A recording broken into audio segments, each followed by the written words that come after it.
today we are going to be discussing the SEC. Specifically, they're going after the CISO for SolarWinds, who is potentially in quite a significant amount of trouble in the form of a court case and various fines and all kinds of things. And this has set the world of Infosec somewhat alight, especially in the States. And I think it's rubbed a few people up kind of over here in the UK and in the EU, because we've got DORA coming into early 2025, where it looks like it's going to be a kind of similar thing, or it could go down a similar route. It still hasn't been defined quite what's going to happen with that. Although the fines are quite extensive for organizations, there is potentially going to be pushback on individuals within the C-suite as well. And bearing in mind, CISOs are now fast becoming a signature part of the C-suite. I think it's something that we do kind of need to really discuss in this highly professional segment.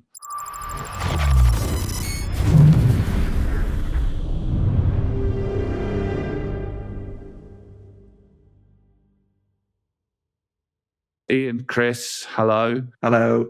Hi. So, have you been keeping abreast of the situation, guys? What have you spotted? Obviously, there's the actual filing. There's stuff that's been going on LinkedIn, where there's been quite a bit of discussion and quite a few kind of comments that have been made. Many of them valid. Yeah, it's popcorn moment on LinkedIn, isn't it? Really, with thoughts and random comments coming in. It's really interesting that they've targeted for fraud, haven't they?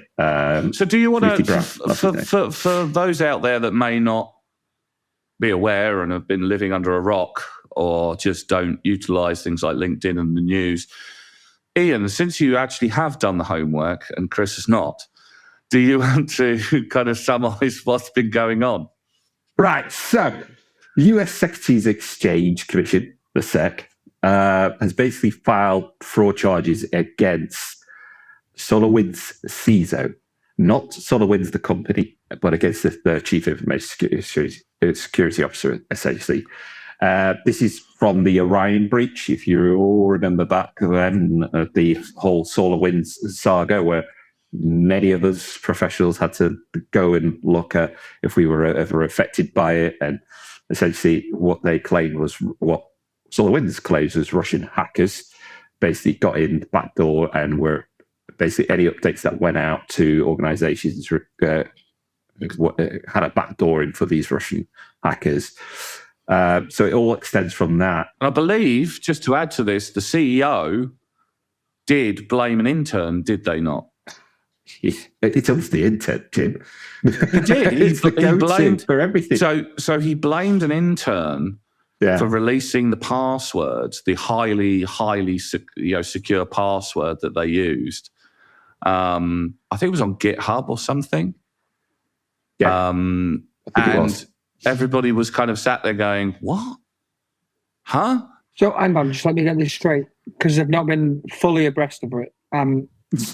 The CEO blamed an intern because that intern... Well, this is separate, separate to this. Yeah, I just want to jump on this quickly, because the intern released or gave away, voluntary or involuntary, the highly secretive password for everything, in a nutshell.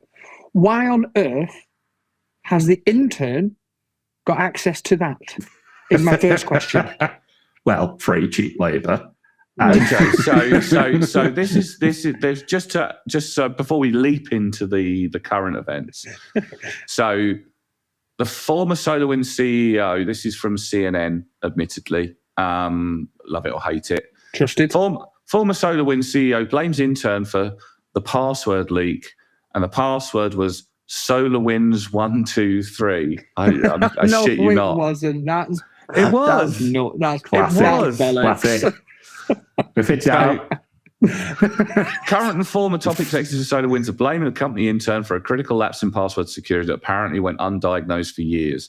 The password in question, SolarWinds 123, was discovered in 2019 on the public internet by an independent security researcher who warned the company that the leak had exposed a SolarWinds file server. Several US lawmakers ripped into SolarWinds for the password issue on Friday in a joint hearing in the House Oversight and Homeland Security Committees.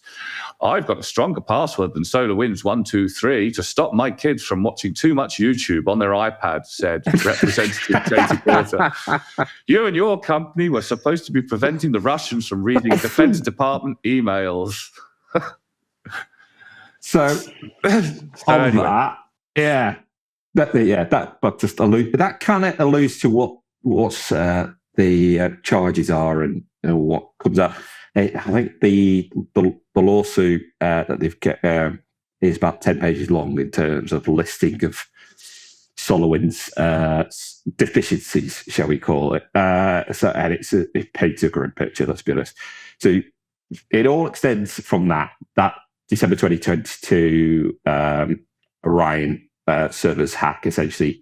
So SolarWinds blame Russia's SVR intelligence agency, known as ATP-29.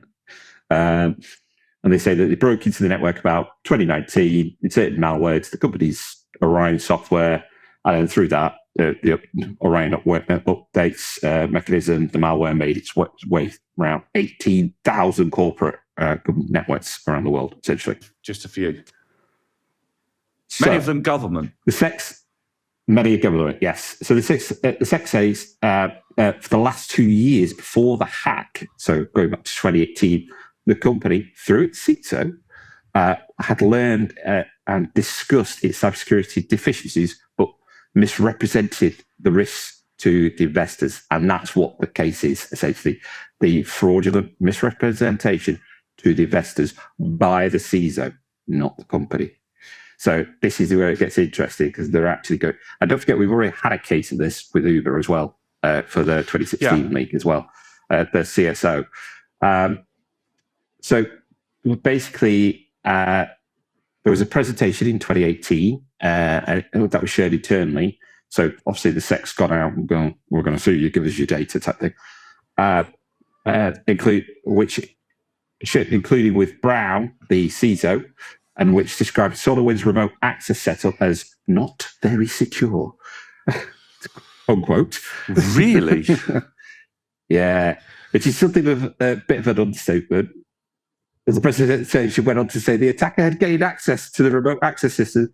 If any attacker, they didn't know at this point, gained access, they can, to quote, can basically do whatever without us detecting until it's too late.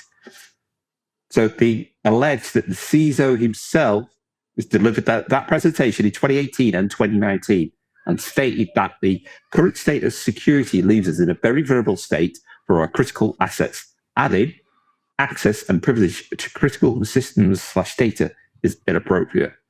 So the SEC lawsuits, basically 10 pages of grim picture, but it goes over failure to consistently maintain a secure development lifecycle, failure to enforce the use of strong password on all systems, failure to fix vulnerabilities in its software in time and understand its cybersecurity roles. Also reveals that the CISO lied to cybersecurity firms investigating the hack. While not be a crime, but it obviously helped the SEC to understand how SolarWinds has been treating cybersecurity, its obligations, essentially, its cybersecurity obligation. The SEC is a financial regulator. The Security Exchange Commission. So, yeah, if you, I think if you're floated or on the NASDAQ and stuff, you kind of come under their umbrella, so to speak. Like we do in the UK for any UK listings, you come under the FCA. And well, I'm guessing a lot of customers who were affected were financial institutions as well, let's face it. You know, to be 18,000 customers. So in a nutshell, they're doing him because fraud. He had a really shit password, but highlighted it and said, we haven't really got the best things in place here. Who did you highlight it to? So he's the CISO. So that presentation where it says we're shocking, essentially, we're not very internal to the board. One of the things we should be clear on here is that we're not fully sure of, what the CISO did or didn't do in the capacity of his natural, normal working day. I mean, there's every possibility that he highlighted some big strategic vulnerabilities to the C-suite, and he probably went through risk management and kind of assigned the relevant individuals, or his team did, because let's face it, he's probably got a bit of a team behind him. But I'm guessing what's happened was they just went, I don't care about that. It happens quite often. Yeah. Yeah, so we don't fully know whether he highlighted any of this, whether he discovered any of this, but seemingly the SEC are going after him to say, in general, you had vulnerabilities and you didn't submit that information to the shareholders, which, and maybe I'm wrong here, it's not necessarily the CISO's job necessarily to traditionally do that, not to the shareholders at least. I mean, obviously, if he is on the board, then he's part of that. He's responsible to the shareholders for the good running of the company. But I don't recall ever seeing in a kind of like annual general meeting the section in there that goes risk management and vulnerabilities that we know about within the organisation, such as really crap password policies. But if he knew about them, then surely that would be on the risk part when they push this to the board and say, here's our new identified risks. This is what we're doing to mitigate them. And this is what we've already got in place. It's shit. This is what we're going to do to fix that problem. That's one issue. That's one issue with the actual lawsuit that they've brought to it. They don't actually pinpoint like his complete involvement, as Jim said, his complete involvement in it. Basically, they don't know how much sway he had with the board or at all. And that's probably, and that's the key point. And it's like, well, did he have authority to change anything? Or did it require board approval? Say, hey, we've got these vulnerabilities, give me the budget to fix it. Or is it, no, board dissolves responsibility to you to then go fix whatever you need to, here's the budget. But this is the other thing I'm not clear on, which is obviously, and we're not too sure, I don't think, apart from maybe people at SolarWinds, obviously, what the reporting hierarchy is for the CISO. Do they report to the CTO? Are they part of the board? Where do they sit within the grand scheme of things? Because if you've got a CTO in the, or chief information officer or whoever, then it is well known that they tend to filter content from the security teams to create what I lovingly term as new truth, where they take an old truth that is unpalatable and isn't sounding positive, and they go through the magical process of turning it into new truth, where it's not quite as bad as the old truth, but sounds eminently more positive than the old truth was, but it's still technically the same truth. And thus we term it as new truth. Anybody who watches Monkey Dust will probably have seen that skit. But it is true, because obviously politicians do it all the time. Yeah, you stick a spin doctor on it and say, right, okay, we know what we've done bad here. Let's spin it a different way. We've got all this in place, and this is what we can do. But there has to be more to that. I know we're not going to know until it all comes out, but there has to be more, because otherwise they wouldn't even try to. They wouldn't go down this route of trying to sue. If he could just go, oh, hang on a minute, here is the 53 emails that I sent to my superiors and the board identifying this, and they said, don't worry about it. Yeah, but let's be fair here. Even if he did have those emails in his inbox when he was there, because he's no longer there, I don't think, is he? Even if he had his no, I think he still is there. Okay. Yeah, and I think SolarWinds came out and actively defended him. Why isn't the SEC taking SolarWinds to account for failures to address security rather than the CISO specifically? This is the thing about putting responsibility on one person that possibly doesn't have the responsibility that the SEC think he has, they have, or This is why every framework that I deal with, being an auditor of most of them, and having been an auditor for most of them for about, 17, 16, many, many years, and losing my hair over having to do those audits. Most of them, at some point in there, especially PCI, there's a big there's an actual section in Requirement 12 that states senior management, aka the board, the CEO, the people at the top, will accept responsibility for the management of cardholder data security and PCI in the organisation. ISO 27001 has a similar kind of thing, like a charter of vision that says we will take security seriously, we'll actually do something about it, or obviously it's put much nicer and more politically correct than that. But we all know that it doesn't always necessarily go that way. I would argue it probably doesn't go that way a hell of a lot more than it actually goes that way. So one comment I saw from an individual on LinkedIn, I won't name him, so he'll know who he is I've been told outright to shut up and say that things were much better than they really were. New truth. and that my take was not considered the big picture, or along in a company brand. And he goes on to say, in all these cases, the pressure was there from above, whether spoken or not. Toe the line or lose your job. And I've seen that countless times. I've known CISOs that have been booted for going into a room and saying, look, we've got some serious issues. And, that board kind of look at them and go, we don't want to hear about the issues. We want to hear about all this other magical stuff that makes us all look really good and gives us our bonuses. Because your vulnerabilities and your issues, they're bad news, and bad news is bad.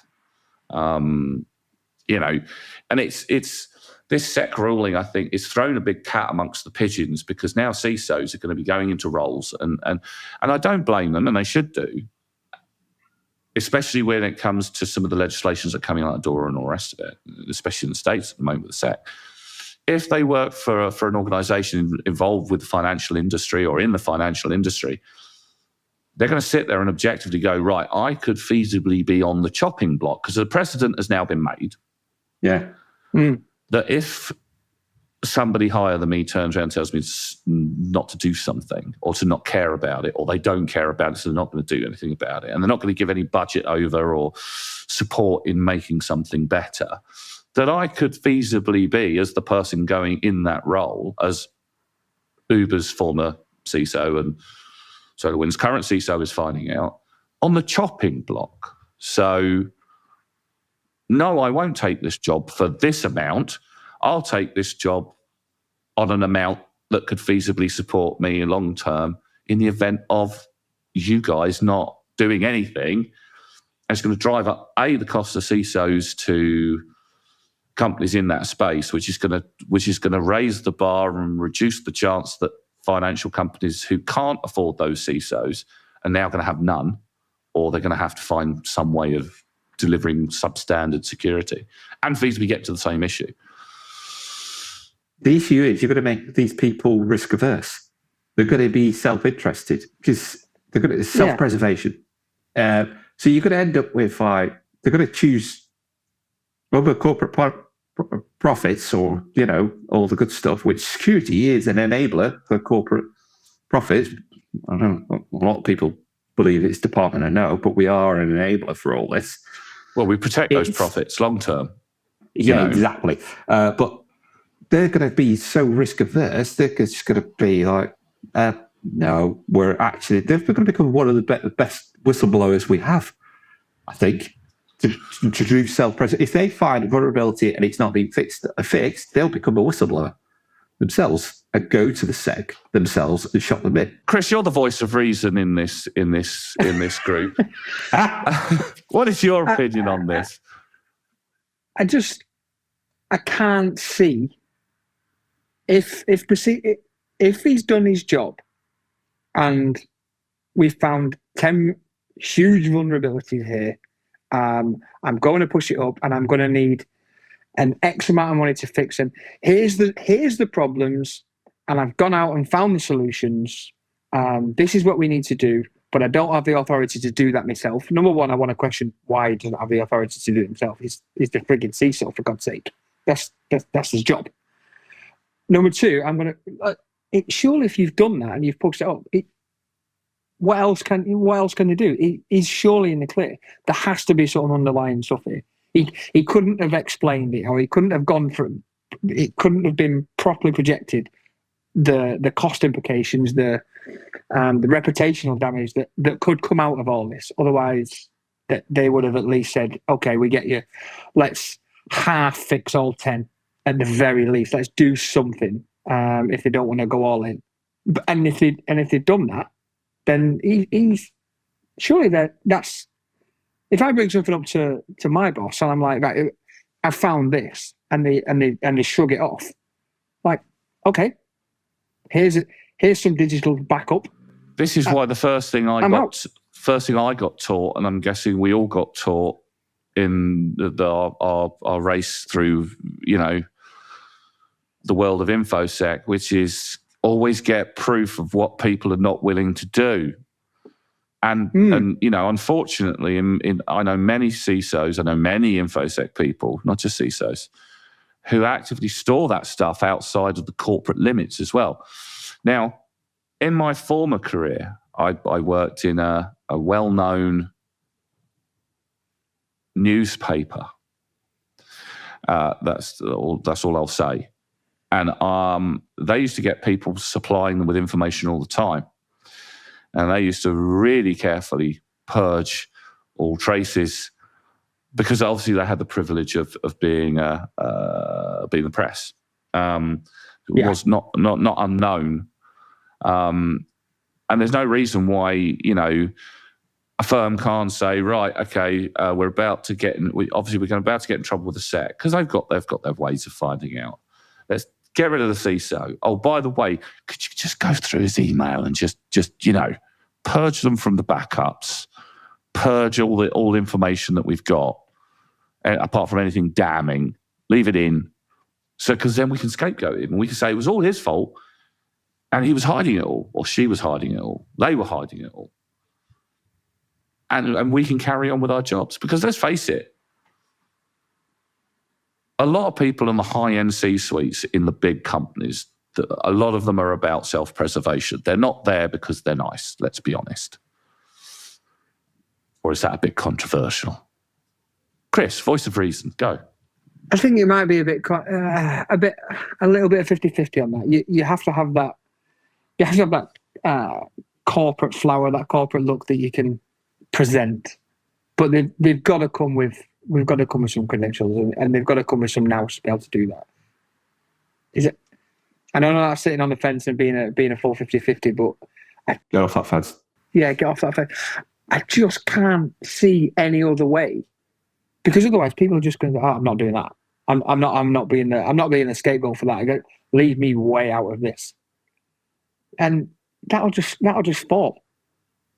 That job role will just cease to exist because no one will want it. And like you said, someone will go, "Oh, I can do that, but I want 500 grand."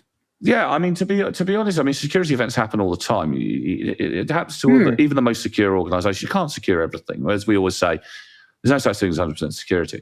No, there's always someone's going to find a way in of some description. And the bigger the company, and you just got to try and keep up with the trend. Yeah, the bigger the company, the more likely it's going to happen.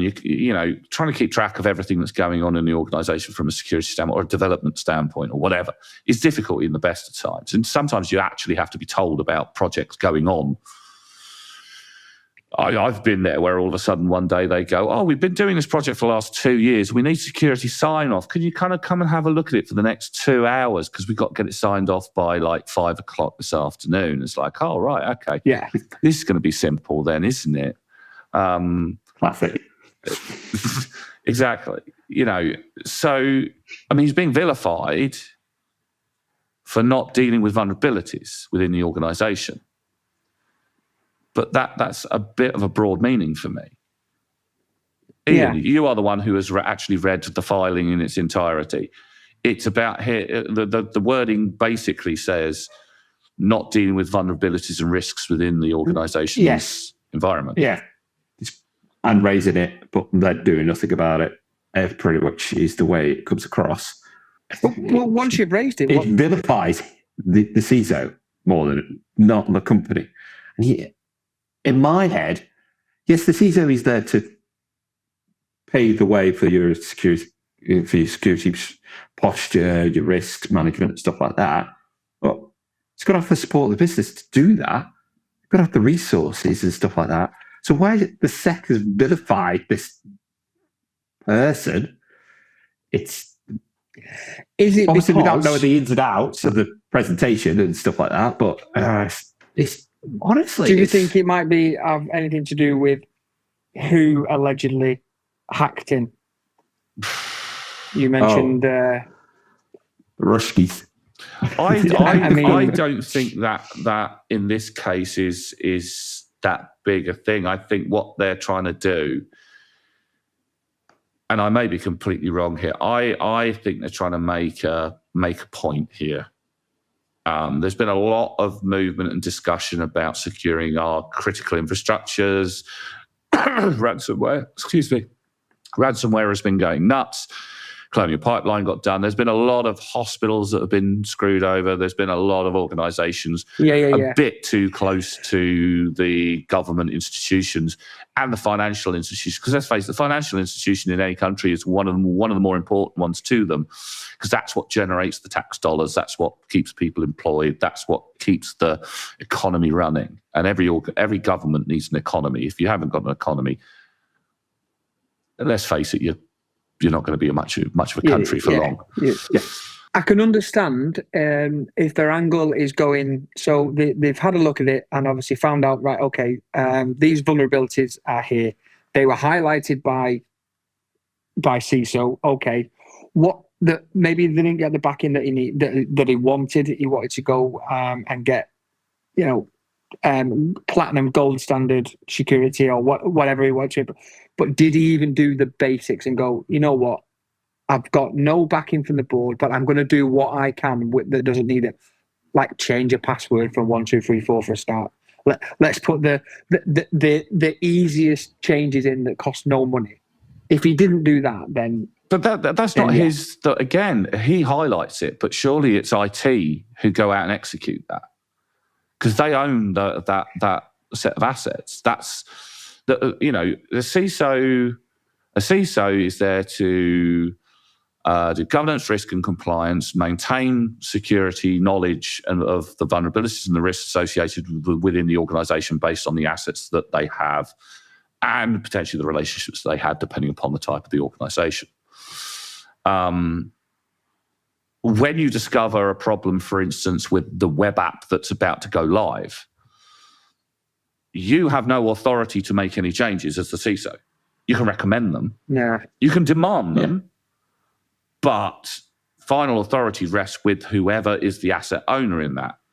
And if the asset owner turns around and goes, no, we're on a timeline, so I'm not going to do anything. I'm just going to release it because we don't believe anybody's going to hack it. There's nothing you as the CISO can do. You can't go in and just write the code to fix the problem. You're not a coder. You're required, you're dependent on other people seeing the risk and addressing the risk appropriately, either transferring it, removing it, reducing it. We all know risk management. Yeah. So somebody else has pointed out, and this I'll quote them, the SEC alleges that the SolarWinds CISO was aware of the SolarWinds cybersecurity risks and vulnerabilities, but failed to resolve the issues. And he says, so is the CISO now on the hook for fixing vulnerabilities? Well, we're not. We can identify them, tell people about them, and recommend that they change them quite often. But fixing them ourselves, that's not something that we normally have the power to do, or even the knowledge, unless all of a sudden, we're going to have a mesh of information security people of all kinds of disciplines in all different areas, basically regulating their own groups, which isn't going to happen. Well, very unlikely it's going to happen. I mean, this might force it. When you were on about ransomware earlier, about I read somewhere recently, because of all the spates of lawsuits that we had, essentially, there's been the class action lawsuits, essentially. The legal team's hired to help manage the incidents and advised the ransomware companies are now telling victimized organizations not to produce an incident response report or similar or any type of report, as any such report should be delivered verbally or kept off any electronic or paper documents as much as possible, as they could be subpoenaed in future lawsuits and may reveal that the company to be at fault. So I remember reading that, and I remember I quoted it in my notes. Hey, it's just like, maybe that's what's going on here. We've got, a very risk-averse person who's actually documenting anything to get themselves in trouble, but in that case by not doing it, have actually landed themselves in hot water. Is it a fact that the insurance could be pushing this to say, like, you're not insured because you highlighted it and did fuck all about it? You told us your car had an alarm on it and it didn't, and it got stolen, and when we found it, it had no alarm, so we're not paying out. That sort of thing. So they're like, oh my God, like, now what do we do? We're not covered because we were it was identified. So we need someone to take the blame for this. But the SEC isn't a lot. The SEC is a government entity. It's not to do with the insurers at this. This is the SEC going after an individual rather than the organisation. Yeah, but the SEC are going after an individual because people have pushing that agenda. This is my point. The CISO isn't an expert on financial reporting, and financial reporting, goes to the SEC. They don't do the SEC filings as a general rule. There's no section in there that they have to sign off on. So I understand, not being American, any SEC filings are done, no doubt, by the financial side of the financial organisation. Well, I doubt there's a section in there that says, here are a list of the vulnerabilities that we are currently experiencing that we have decided to do bugger all about. But we've accepted that risk. I mean, the insurance thing, I don't think companies are having a hard enough time getting insured anyway. Let's face it, it's gone to the point where you just can't afford the insurance. There's just no point in doing it. The cost of getting the insurance is no benefit really for a lot of organisations anymore. I'm going to get shot at now by the cyber insurance community. But is it their case of like the SEC's cases that they've defrauded investors? They haven't defrauded investors. They investors have the shareholders, because it's shareholders. Shareholders have the right to shareholders. Sorry, shareholders have the right to. Well, they're normally investors. They've invested, haven't they? So technically, it's correct. Yeah, shareholders, holders of shares, have the right to understand that the organisation's C-suite, the executive management, are undertaking business in an ethical manner in accordance with their wishes. Now, obviously, the more shares you have, the more votes you get. So whenever something comes up, the shareholders get together, they vote on it. If someone's got 51%, obviously they tend to win it. But, that tends to be how it works. And there's an annual general meeting where you kind of sit down and you go over how the company has been running over the course of the year, what the potential dividends are going to be, or what the financials look like, and so on and so forth. And there's they usually make a big thing of it in larger organisations, as a dinner or something. Yeah, but they say fraud to investors. So from a security point of view, what do you tell investors at the end of the day from a security point of view?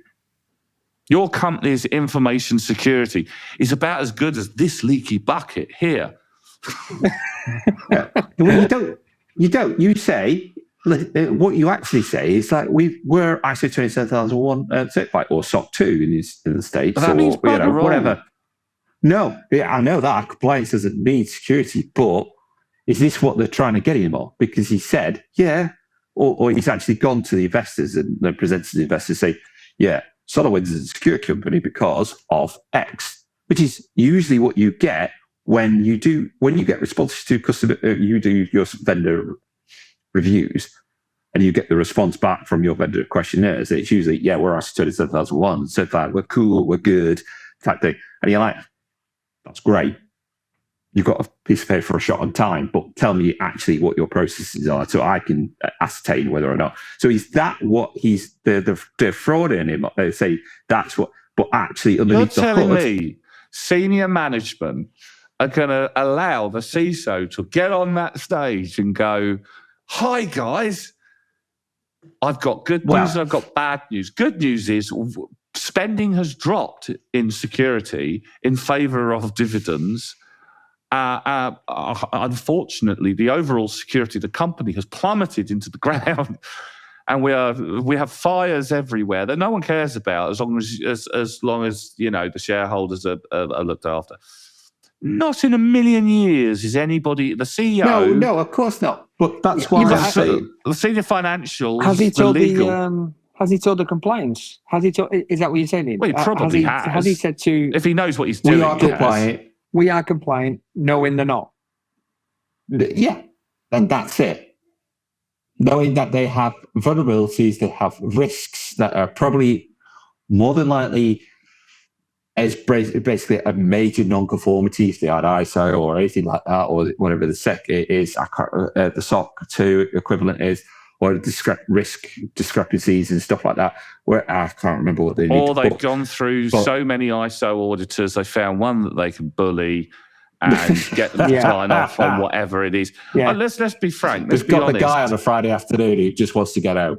It does happen. I'm not saying it doesn't. Can you show me X document? And you go, no, we haven't got that one. Oh, don't worry about it. I'll be honest, I'm going to get shot by the community now. I've met ISO 27001 auditors that wouldn't understand what a risk management solution and process was if it hit them in the face. I've met them, and they're literally. I mean, they're new. They're and they're going out and they're auditing organisations. There's a big story behind that one. I'll tell you offline. And they're like, I don't really. This risk management looks good. It says a risk, and it's got a rating, and it's got somebody associated with it. It's got all the components that I know should be there, but. Not being a experienced or even possibly a good auditor, I'm not looking at the intent behind the requirement and the process. Does the process make sense? Does the procedure follow a logical framework, or have they cobbled together in a Frankenstein methodology something that just really isn't appropriate? Good quality auditors, obviously, like myself, would look for that kind of stuff. That auditor is just going, he could have just been literally, he or she just going down that list, ticking off, and the CISO or his team have gone, do you have X, Y, and Z in place? That yes. With no evidence. Do you need anything? No, because the auditor doesn't know what he's looking for anyway, and they've seen that and gone, just tell him what he needs to know. Or we come to the conclusion that effectively it's the auditors that defrauded the investors and not the CISO. No, because they've told. No, it's definitely not the auditor because they've asked the question. All right, they probably should have followed up, but you get what you pay for. But I mean, if he turned around to the shareholders and said, "Hi, we've got ISO 27001," and they do have ISO 27001, then cool, I've got ISO 27001. Doesn't mean they're secure. It just means they've managed to kind of convince the auditor to sign them off. Yeah, and again, going to get shot at for that one. I can imagine the comments I'm going to be getting back on that one, but. Compliance does not equal security. It doesn't. No, and if that is the case, then he's pretty much he's in hot water. If it's not the case, and he's highlighted everything that he's seen his vulnerabilities, he's highlighted, he's done a risk register, he's pushed it to the board, and it's got pushed back, and he's then done nothing. He's not been able to do anything about it. I would say that he's going to be all right, and when he finally gets out the other end of it, and then sues SolarWinds for God knows how much. He's going to be all right again. I voice of reason, Chris. I'd love that to be the case. I really, really would. I'd love to have for me, unique view that you have of the world, that everything is going to be all right in the end. There can only be two outcomes. Either he has, like we just said, he's purposely fraudulent and said, is there a group of information security people that the SEC have produced and who are approaching them and saying, can you analyze what this guy has been doing? Can you analyze what the reports he's generated? And can you tell us whether or not he's been doing the job that he should be doing? Or is it going to be dealt with by lawmakers who aren't InfoSec people? Is it going to be dealt with specialist, people that they get on the dock, like subject matter experts? That's it. That's what I was hurling for. Because they only ever usually get one that says yes, because obviously the defense is going to find a subject matter expert that's going to go, yeah, he's done it all right, he's done it fine, fantastic. And then, of course, you're going to get the other side who's like, no, it's crap, he didn't do anything. I think this guy, whether he did it right or wrong, no matter whether he did it right or wrong, and I do fear that if he did do it right, he's still going to get beaten across the head. And shall I read you the from the actual document what the first paragraph says, the summary of the claim? You are screwed. From at least October 2018, yeah, pretty much, yeah, through at least January 12th, 2021, brackets the relevant period, defendant SolarWinds and then Vice President of Security and Architecture Brown defrauded SolarWinds investors and customers through misstatements, omissions, and schemes that concealed both the company's poor cybersecurity practices and its heightened and increasing cybersecurity risk. SolarWinds' public statement about its cybersecurity practice and risk painted a starkly different picture from the internal discussion and assessment about the company's cybersecurity policy violations, vulnerabilities, and cyber attacks. Illustratively, on October 2018, the same month, the SolarWinds conducted an initial public offering through a registration statement with only generic hypothetical cybersecurity risk disclosures. Brown wrote in the internal presentation that SolarWinds' current state of security leaves us very vulnerable state for our critical assets. So he did say that they were very vulnerable. Yes, in his internal presentation. His internal or his public presentation? In his internal presentations to SolarWinds. Who in the right mind, in their external presentations out to the big wide world, is going to say, yeah, our cybersecurity is really shit. We've got vulnerabilities everywhere, so come in, boys and girls, go for broke, because we're like a leaky sieve. No idiot's going to go and do that. No, but we all like people to be honest eventually. That's like having a safe, an open safe in your house, stuffed full of gold, and putting a massive sign outside on your front gate saying, I've got gold bullion with bugger all security, come and get it. And just waiting there on the front porch with a glass of cider as watching people come wandering in. He has to have highlighted these vulnerabilities, or not even individual, just said, like, oh, it's not great. And then when asked the question by the board and whatnot, they go, right, what do you need? And he's gone, oh, don't worry, we're fixing it. And then just done nothing about it. I mean, it could be that he did that, but what InfoSec person in their right mind, who are normally underfunded to hell, I like to point out, the average budget for InfoSec is, 10% of the IT budget, if you're lucky. Sometimes it's more closer to 5%. So you're not going to get a chance to really get any tools worth a damn. And you're rather reliant on IT buying in specific technologies to help secure their environments. The seams, you've got endpoint security, all the usual stuff.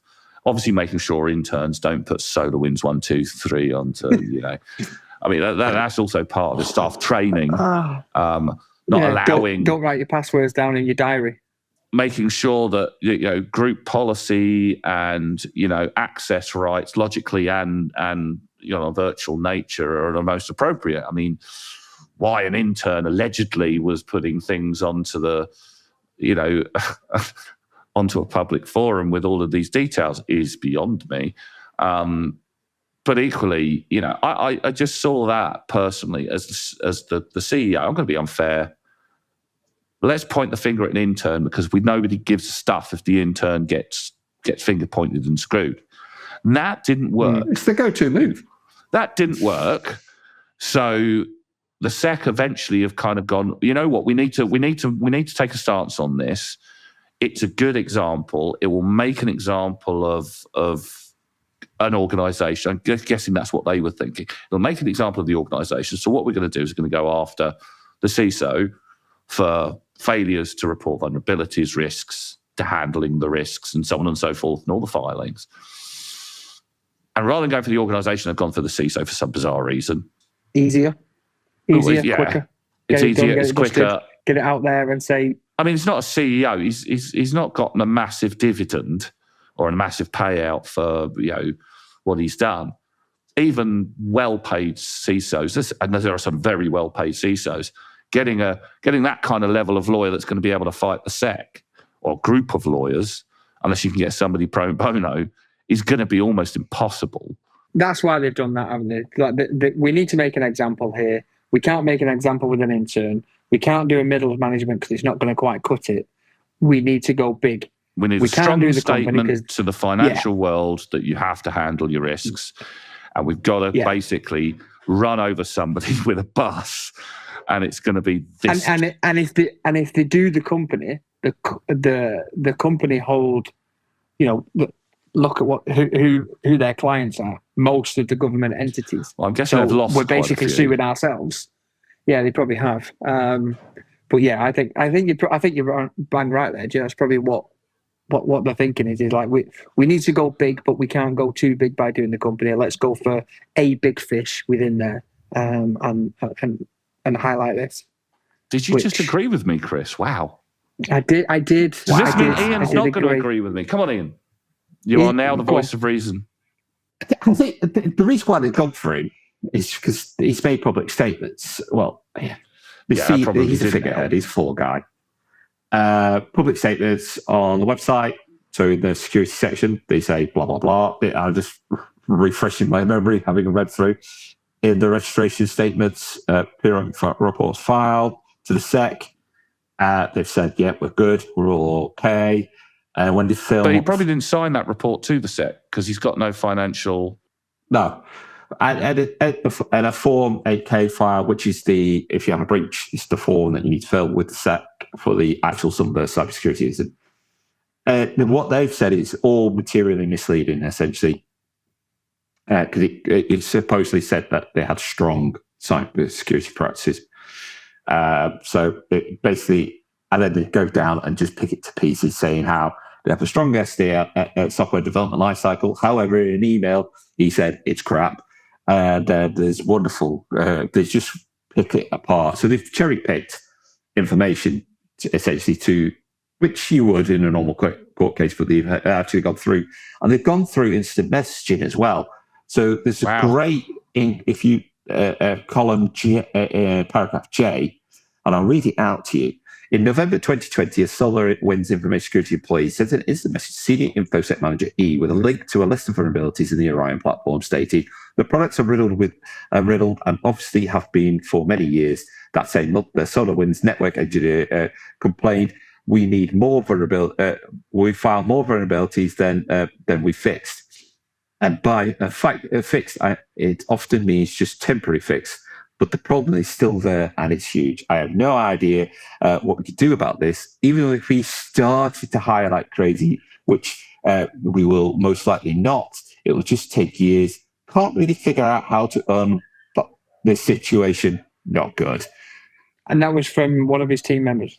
Yeah. And then the following paragraph is, even though Brown and or other SolarWinds employees executives knew about these risk vulnerabilities and attacks against SolarWinds products, cybersecurity risk disclosures did not disclose them in any way, either individually or by disclosing increased risk by collectively posed to SolarWinds. I mean, playing devil's advocate and going to the other side of the fence, to be honest, I think, if you are in InfoSec and you've got to make statements, you've got to make statements that reflect the situation. I mean, you can soften them for the public forum, but internally you have to be realistic. You don't want to look you have weak. to properly highlight. And they're a big organization. They will have the issues that big organizations has with things like reporting and it's hard to do things because there's so much bureaucracy. I mean, it's a message from one bloke to somebody else, and it's like, is that the basis of whether or not they were doing, that security was being handled correctly internally? I mean, it's not good. It doesn't sound good, let's be honest. No. But it's just a conversation. It's not, the risk register. It's not the documentation behind the risks. It's not, look, we've told you It's not the evidence to back up what you're saying, is it? It's just it's a general chit chat. If I was, tasked with a group of people by the SEC, obviously professionals such as us, to look at what he was doing, I'd be looking at was there a reporting process for risk? Was it being handled appropriately internally? Were people taking things seriously, or was it a case that he was just shouting into the void and nobody was really answering? If he was, missing stuff, okay, he missed stuff. But where's the penetration tests? Where's the, if it's a new iteration and a new build of the environment, then did it go through a code check? Did it go through a penetration test? Now, I believe the original issue the backdoor was put into the version that was put onto the update server, so it might have missed. Yeah. It might have been missed. Well, not missed. It might have been put in to that build after any checks and tests have been done, but. In fact, no, because they signed this is what I don't understand. It basically outlines the defendants, and it says Timothy Brown, age, blah, from blah, was responsible for overall security program at SolarWinds throughout the relevant period between July 2017 and December 2020. Brown was an officer of SolarWinds, serving as its vice president of security architecture and head of the information security group at SolarWinds, referred to as SolarWinds in this complaint as Infosec. Since January 2021, he has been SolarWinds chief of CISO. In his role as vice president and security architecture, Brown was responsible for the company's ongoing security efforts, as well as security architecture within its products. Brown also signed sub-certification attesting to the adequacy of SolarWinds cybersecurity internal controls, which SolarWinds executives relied on in connection with SolarWinds periodic reports that were filed with the SEC.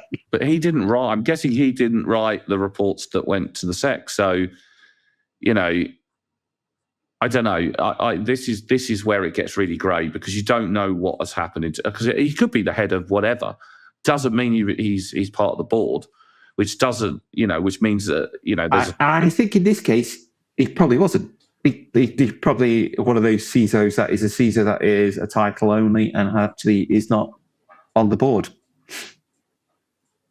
and has no sway over the board, and so is not going to get the support and requirements needed.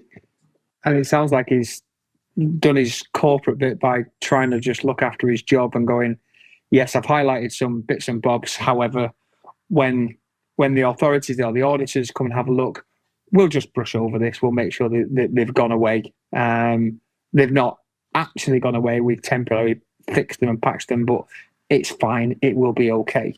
On the flip side of this, is it not in the interest of SolarWinds themselves that the CISO gets hammered for this and they hang him out to dry and say he never told us about it?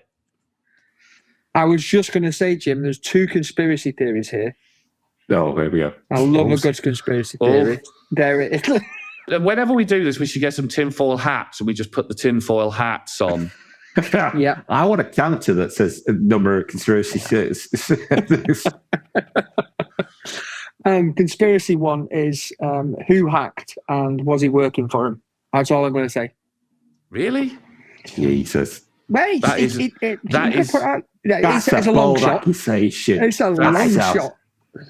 Number that's two definitely is, a conspiracy theory.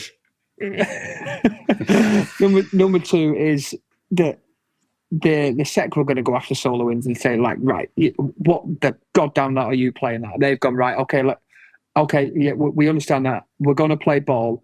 But if we play ball, can you not do us as a company? Can we just do individuals and we'll give you what you need? That protects the shareholders That protects the shares, protects the money. They just have a little bit of a blip and then go, look, we found this bad apple. We've got rid of it. We're fixing it now. We're good as a company. But it's a conspiracy theory, I'm just saying. I mean, the first one is definitely one of the biggest conspiracy theories I've heard for a while. God, when I'm gonna expedite the release of this because of the time sensitive nature of this. So we'll see when people start putting it on LinkedIn, and there'll be a picture of you from you'll become a like Infosec meme, a conspiracy theory Infosec meme. But where me out on the second part, account, yeah, I mean it could be. This smells of someone's going to have to pay. Someone is going to have to pay, and we have to prove to the rest of like the world, or the business world, sort your stuff out, because we've seen the NIST upgrades happening. We've seen obviously PCI upgrades happening. The ISO upgrades been going on. Biden has just done the release for the AI stuff, which is another video I'm going to be doing at some point, where he's saying about how securing AI is so important. That, and there's been numerous times when like previous presidents like Trump and Biden have both said cybersecurity is a key part of our future, concerns. Maybe this is a way of forcing that public or the public organizations who service the government, who service key parts of industry, and saying, if you screw up, we are coming for you. But we're not just going to come. We're not just going to come for you as the organisation. We're going to come for the individuals that we perceive as having done wrong. Because I mean, Iain, the CEO isn't named on that filing, is he? No, it's just the company.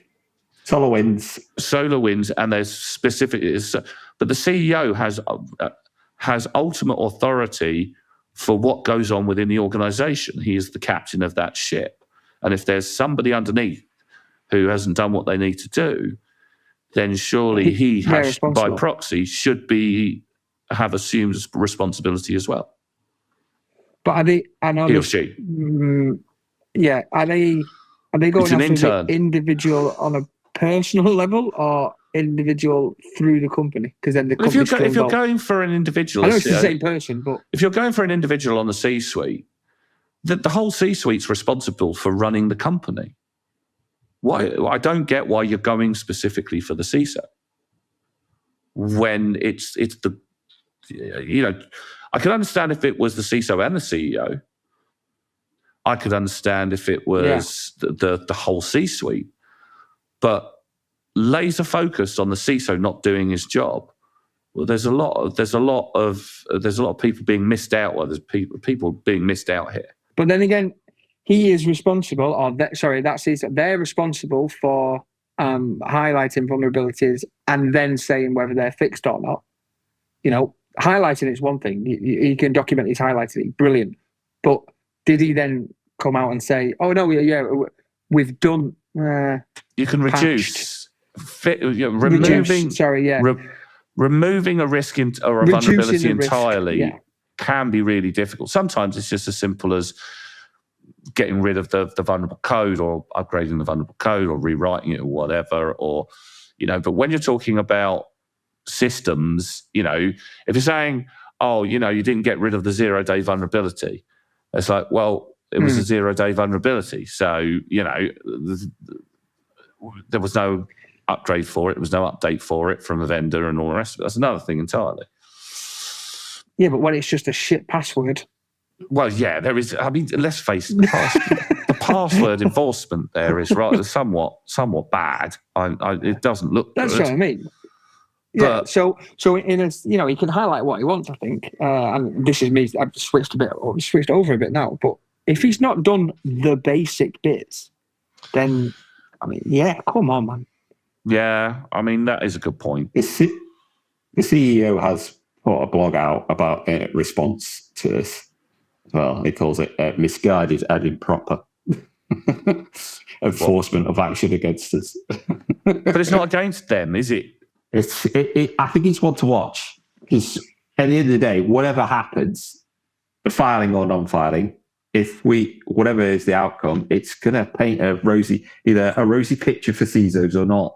Let's be honest, because at the end of the day, if you're a publicly listed company and you're a CISO, and this case goes against them, the current CISO, it's SolarWinds, it's not going to be good for CISOs going forward, because you're going to be liable, especially if you're publicly responsible. Well, especially if he's done what he should have done.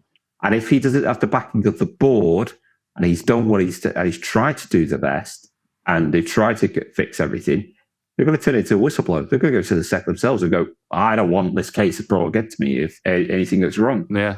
You're going to create a culture like that, and it's going to be horrific. And it's not going to be something that people want to do at the end of the day. And as you said, it's going to demand those big those big wages. And there's a lot going on around at the moment about how CISOs are part of the C-suite, they're part of the board.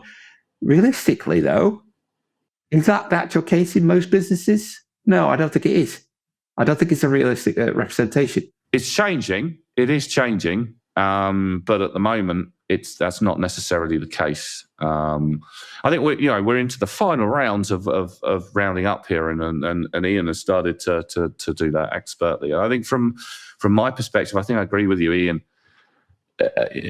We are going to see a very big change in Infosec employment. Is probably the best way to put it going forward.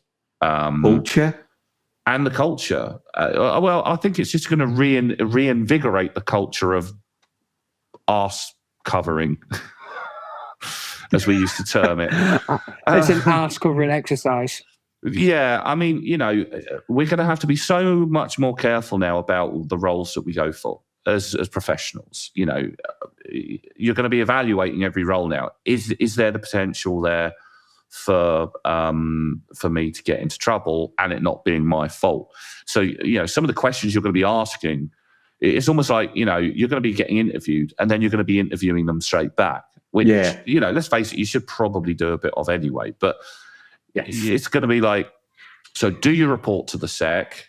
If so, I want sign off on reports going through for the security status, because I've seen what's happened to that poor sod over there. And I don't want that to happen here. Secondly, when it comes to our risk management processes, they're going to be sacrosanct. And any time it's assigned to anybody, we're going to get a full write-up of that it's been assigned to them, that they're going to respond and sign off that they're assigned to that particular set of assets and risks and so on and so forth. And then it will be their responsibility. So the documentation is going to get heavier. Our write-ups are going to have to be pretty pristine. Getting a PA is what I suggest. Most InfoSec people at that level probably do. And a good solid team behind them. But, it's going to get to the point where, looking at if they've gone into the people's messaging, they're going to be like, right, you are not to discuss any security things over instant messenger, over email.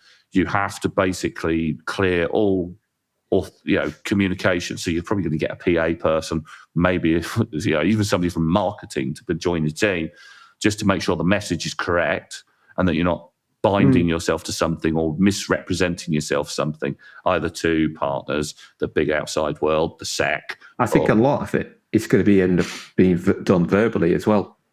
Well, it's going to have to. In secret, behind the bins. Yeah. Secret squirrels. People are going to want that. People are going to want it documented, don't I? Documented. That's not a word. Documented. People are going to want documented. But I don't think documentation is enough. I think you're going to need to get proper, reputable, sign off. Yeah. So the same as you sign off a contract, digitally or with your signature and digitally. I think that's going to have to be the case to go. That's what you're going to have to do. Because if you don't do that and something goes horribly wrong and you end up in front of the SEC and they're going, did you do what you said you should have done? I signed it to these guys. I told them about it. They've got responsibility for it.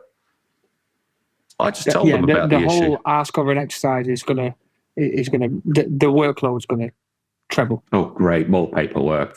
It's the only way to go, isn't it? I mean, if this just go a bit sideways for him, then the only outcome is that every CISO and every slightly below there is going to go, right, okay, we need to make sure that we are on full arse covering exercise. And we got X, do Y, not and Z? talk over Slack. Do not criticise the level of security in the organisation. Over any medium. That it's going to go back to what they used to do at the newspaper. Don't send anything that could be utilised in court. Just have conversations about it. Which is going to be awesome in a world of working from home, because now everybody's used to just kind of saying whatever the crap they want over Teams. Have you seen what Mike is wearing today? We're sitting there in a moo-moo. Grandad Dawson. There's definitely a part 2 to this when we find out a bit more, though, isn't there? Well, when it finally happens, when's the hearing, Iain? Does it say? I don't know. That's what I'm trying to work out right now. It is in the. I'm trying to find a section for it. Because it could be ages away yet. Yeah. Oh no. We can update it. Post edit. So the takeout from this one, I think my advisory is if you are a CISO associated with a publicly listed company in any part of the world, you're kind of getting a little bit boxed in a corner now. Damned if you do, damned if you don't. And you'd better really probably start getting some serious documentation together and sign-offs. Because whether the CISO is found liable or not, I think the precedent that it could feasibly go to court like this, the damage is done. That's it. It'll happen again. I think we're going to see a few more of these. We've seen one already, haven't we? With the Uber CISO or the CSO, was it? Yeah, but I get the impression this one's a little bit more high, nuanced. Yeah. It's on a different level. I think we're going to see some more. If there's any more big ticket breaches, like the SolarWinds thing again, like the Colonial Pipeline one, that'll be an interesting one. See if that actually comes through as a case potentially as well. Are they looking to do that against the CISO, against the C-suite? No, it's just because of the way it reveals a very similar type of hack at the end of the day to me. Like the incident. So I won't be surprised if the SEC or another government agency, because they're not under the SEC, but will actually maybe take the CISO to task then as well. Or it might be a trend for the government agencies now to actually targeting the CISOs along with the companies as well. Well, here's a good tip. If you're an up-and-coming lawyer about to, go into a wonderful world of legal representation, really good one to really go for at this moment in time is specialising in cybersecurity and defending CISOs from the horrors of getting sued, getting hung out to dry. Hung out, yeah. I think is what you're looking for. There you go, guys, girls out there. If you're a lawyer and you're thinking, what should I specialise in? Family law, business law. Obviously, go for business law and specialise in cybersecurity. I like how we've got a Tim's thought of the day section now. I'm going to go for it. I'm going to get my degree in law. One to watch in my eyes. And we'll see where it goes. It can either go very well for CISOs or it can go very wrong depending on how the court case goes. My prediction is it'll go away. It'll go away. Go away. Yeah, I think there's a big hype because of what impact it had. Someone has to be seen to be prosecuted, or someone has to take the fall for this. Like you say, when's the trial? Land. Yeah, I'm going in conspiracy theory land. There's a lot of talk and chatter about like, oh my god, I can't believe that they're going for the CISO and not the company. Blah blah blah blah blah. 6 months time, the old news. Nothing happens. Watch your space. There we go. The voice of reason has taken his baton back from Iain.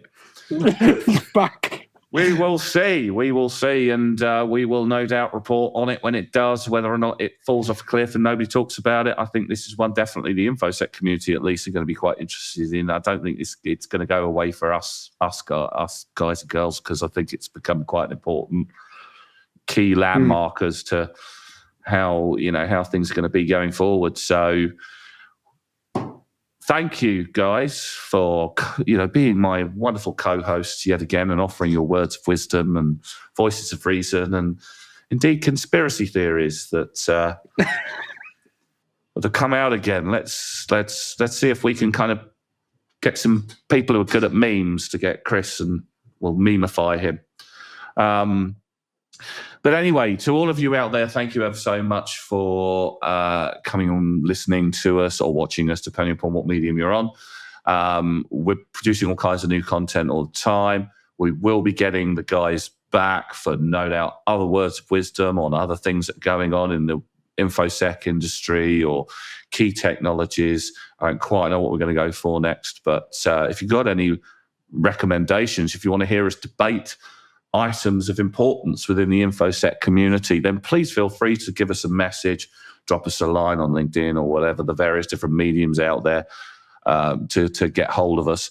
And we'll be more than happy to debate on the subject matter and see kind of where we sit and where we stand and deliver pearls of wisdom. So thank you, everybody. Look after yourselves and have a great day.